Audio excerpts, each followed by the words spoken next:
You're listening to Blitz.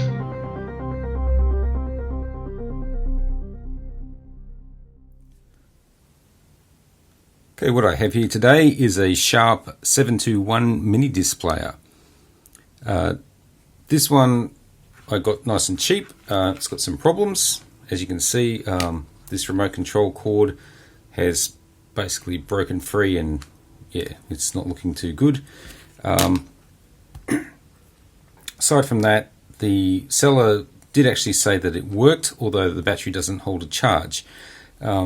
This was the cheapest of all the ones of this model that I could find, but it's the only one where the person actually said that it works, and I can confirm that it does. If I press play, and I've got a disc that I got from someone else, and anyway, it seems to be working okay. So the reason I bought this is actually because it's got record mode, and I thought that would be interesting to try out, because I've got this one disc in here, but it's sort of half tracks, and it's not really anything that I'm familiar with. So anyway, I want to be able to try and record some things of my own and just see if it works. Now, I did actually fix a different kind of mini disc player. I think it was a Victor, and it had a similar problem with the remote. The cable was broken about here, and essentially all you need to do is undo the screws, clip the wires, resolder them, and you're good to go again.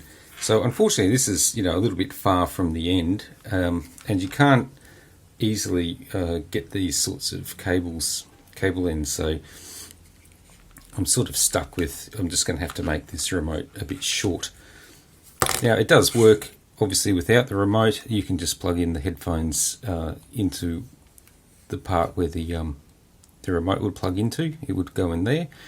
And obviously this is only working through the power adapter, which luckily they included. So I think someone's actually been in here before, because there's a screw missing there. But that should be no big deal. I've got some spares around the place, so otherwise I can just find one and buy a small pack that'll fit that. So anyway, that's what we're going to be up to today. I'm going to have a look at fix this remote first, because I don't think that's going to be too big a deal, and then I'm going to try and hook up through this. I think this is like a mic in or a line in. I'm going to see if I can't get some kind of audio recording. Oh, sorry, there's the line in, optical / line in. So there, going to see if we can record to it and see what happens. That's, well, so what was that say? That's for mic. Plug-in power. Okay. Anyway, so line in. We'll hook it up to something and see if we can get it to work. And just a quick addition, I've actually plugged in the remote, and you can see it's working. It's got some little animation there, a fish swimming or something. Okay, and anyway, it seems to be working. You can increase the bass, you can do the volume or skip. Yeah, it seems to be okay. So anyway, I mean, obviously that looks daggy, and it's not good for its longevity, so we'll fix that. But besides that, I'm reasonably pleased. It does seem to be mostly okay, so I don't think we're going to have too much trouble with getting this to work properly. And one other additional thing to mention is that actually they do have replacement batteries for these. You can get them. They're a little expensive, I suppose, probably about like 1,000 yen or something like that, so it's maybe like $12 or $13 or something like that. So it sort of doubles the cost almost of this thing. So it's not the best, but it's not the worst. I could probably, if this is fixed and cleaned up, it would probably go for maybe about 5,000 or 6,000. They're still remarkably popular. But if this actually works, I want to keep this one, because I want a mini disc recorder, because I have it's a really nice Onkyo player, and I'll maybe show that a little bit later. And I quite like it, and I'd like to be able to use it, but I don't have anything recorded. So that was the purpose. That's the problem I'm trying to solve with this one.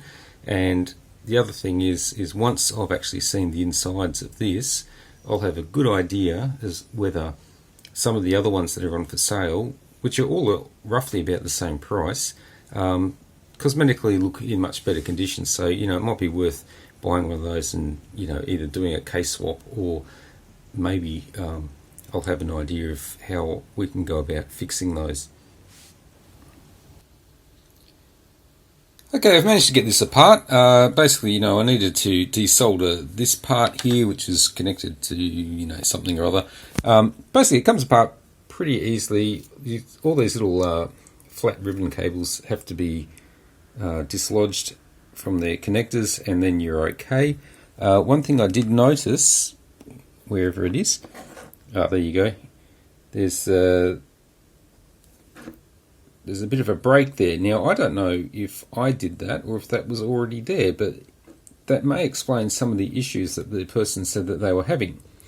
So I'm going to go ahead and pretend that I didn't do that by being ham-fisted, and I'm going to try and figure out how on earth I'm going to repair that. Now, that's going to be pretty hard because, it's hard to focus on this thing, but anyway, they're, very thin, very close together,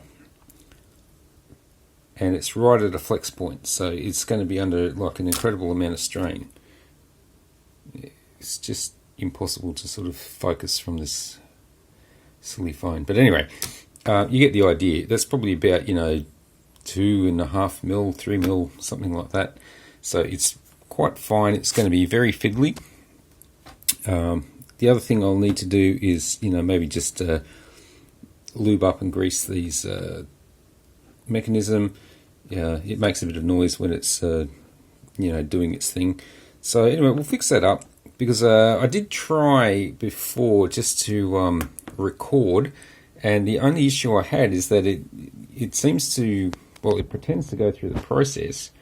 The volume is very low, like when you're in that monitoring mode, and secondly, when it writes, it does the whole, writing to disk and whatever, but at the end, when you power it off, it then goes to update the table of contents, and then it gives a failure message there, and then you find out that actually you got nothing on disk at all. And if you try and play back the track, it doesn't do anything. So there might be something that I don't understand about how to actually record on this, but also, it could be just that it's the write mode is buggered. Related note, sort of. One of my friends had a CD player, a Denon CD player that wasn't working, and essentially all we did is we took it apart, had a bit of a look at it. Where you got these sorts of like ribbon and flat cables, we basically, I undid them and I put them back in, and then afterwards the thing worked. So, what does that mean? I think it's possible that, there could be little bits of corrosion in there, and just taking them out and putting them back in might help. So, who knows? It might be the same with this. So, I'm going to do the least amount possible with this. Like I said, I've got to repair that break down here with these things that are basically too small almost to fit on camera, and see how we go. Alright, here's a quick look at the repair on that broken ribbon cable. So what I've used is some very fine wire. I think that's 32 gauge, or it's equivalent to 32 gauge. So I've just run them, it basically just runs from there to there, and then up and around. So I've left a nice big loop there just to keep the strain off it.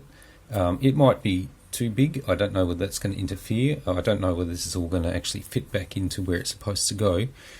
But I'll try that, in a little bit. What I've done is I've just glued this wire together and just tried to stick it down to the casing, just so that it doesn't get in the road. I think there's going to be actually enough clearance for that. This loop here, there's enough. If I need to trim it, I can trim it. But I'm hoping that that's just going to work as is. So I'm not exactly sure where that operates. It seems to be there's like a little switch connected to it up, further along. But anyway, that should be enough just to get this functional again. Alright, there it is. I just did a test fit, and basically, it's plenty of room in there for that wire. So I think that's going to be quite okay there. I don't think it's going to foul on anything. When I say plenty of room, it's all relative, isn't it? But I think that should be okay.